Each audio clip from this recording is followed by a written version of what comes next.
Food നമ്മൾ കടയിൽ പോയി കഴിക്കും, വീട്ടിലുണ്ടാക്കി കഴിക്കും. പക്ഷെ ഒരാൾ കൊണ്ടുവന്ന് തന്നാലോ, അതും ഒരു സ്റ്റുഡൻ്റ് ആയാലോ, ആ ഫുഡിന് കുറച്ച് ടേസ്റ്റ് കൂടില്ലേ? ഇത് ഏട്ടൻ്റെ സ്റ്റുഡൻറ്റ് നിശ്ചയിൽ കൊണ്ടുവന്ന ഫുഡാണ് കേട്ടോ. ഇതെന്തോ ഒരു തരം റൊട്ടിയാണ്, ഞാൻ മറന്നുപോയി പേര്. അതുപോലെ തന്നെ അതിന് ടച്ചിങ്സ് ആയിട്ട് ചമ്മന്തി ഐറ്റംസ് 2 ഉണ്ടായിരുന്നു കേട്ടോ. അവരുടെ അവിടെ ഫേമസ് ആയിട്ടുള്ളതാണ്. ഏട്ടനാണെങ്കിൽ എവിടെ പോയാലും കട്ടക്ക് നിൽക്കുന്ന കുറേ ചങ്കുകളെ കിട്ടും കേട്ടോ.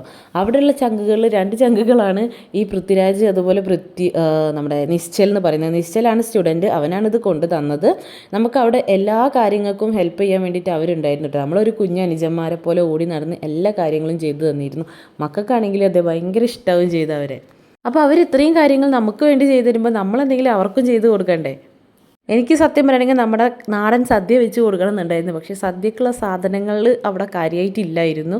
കാരണം തേങ്ങയൊന്നും അവിടെ ഇല്ലായിരുന്നു. അപ്പോൾ അതുകൊണ്ട് തന്നെ ഞാൻ അവിടെ പായസം ഉണ്ടാക്കി കൊടുത്തവർക്ക്.